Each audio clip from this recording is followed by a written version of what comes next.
खुलुमबाय बड'लेण्ड आपडेटआव बयखौबो बरायबाय। रादाबखौ फरायदों आं प्रमद खाख्लारिया। गिबि रादाबाव दङ क'क्राझार पुलिसा केएल उदखारि हानजाजों सोमोन्दो थानाय 3 सुबुंफोरखौ हमदों। कमतापुर लिबारेशन अर्गानाइजेशन सुंद'यै केएल उदखारि हानजाजों सोमोन्दो थानाय 3 सुबुंफोरखौ क'क्राझार पुलिसा क'क्राझार जिल्लानि फकिराग्राम पुलिस थानानि सिङाव थानाय खासिबारि ओनसोलनिफ्राय हमनो हायो। हमजानाय 3 सुबुंफोरखौ फारियै 21 बोसोरनि प्रणब राय, 19 बोसोरनि मनदीप राय, 22 बोसोरनि नवज्योति राय होननानै सिनायथिनाय जादों। चिरां जिल्लायाव सानै फलाना हाग्रा बिफाननो गावसोरखौ गथायो।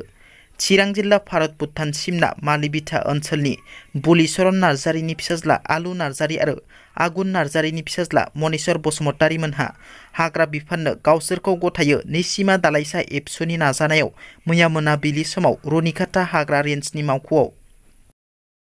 इउक्रेनाव रासिया आरो इउक्रेननि गेजेराव गिलु-बालु दावहा जाबाय थानाय समावनो इउक्रेन हादरनिफ्राय MBBS उथ्रिसार जानो हादों उदालगुरि जिल्ला जखरा गामिनि इभान्जेलिन बसुमतारि मुंनि सासे बर'नि फिसाया।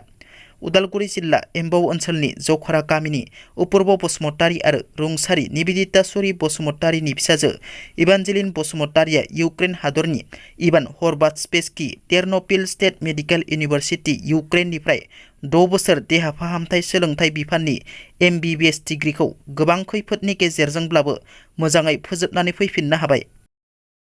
चिरांनि बिजनियाव BTCनि बारग' गाहाय हाग्रामा महिलारी एभिक्सननि मिथिसार मोननाय नखरफोरनि सेराव नुजाथिहैनानै सुलाद लादों हाग्रामा महिलारी बिथाङा। बिजनीनि 1 नं थंसिपारायाव गं 39 नखरफोरा एभिक्सननि थाखाय मिथिसार मोनदों। बै नखरफोरनि सेराव नुजाथिहैना हाग्रामा महिलारीया नखरनि सोद्रोमाफोरजों सावरायलायो आरो प्रमद बर'नि हेंथायै गोथौ अजद लाबोदों हाग्रामा महिलारीया। प्रमद बर'आ 2024 मायथाइनि लकसभा बिसायख'थिनि थाखायनो मुस्लिम हारिखौ थांखिनानै एभिक्सननि मिथिसार होदों आरो मुस्लिम हारिखौ थांखिनानैनो प्रमद बर'आ एभिक्सननि मिथिसारफोरखौ होदों आरो बे दुखुनांथाव होनना हाग्रामा महिलारीनि गोख्रों बिबुंथि।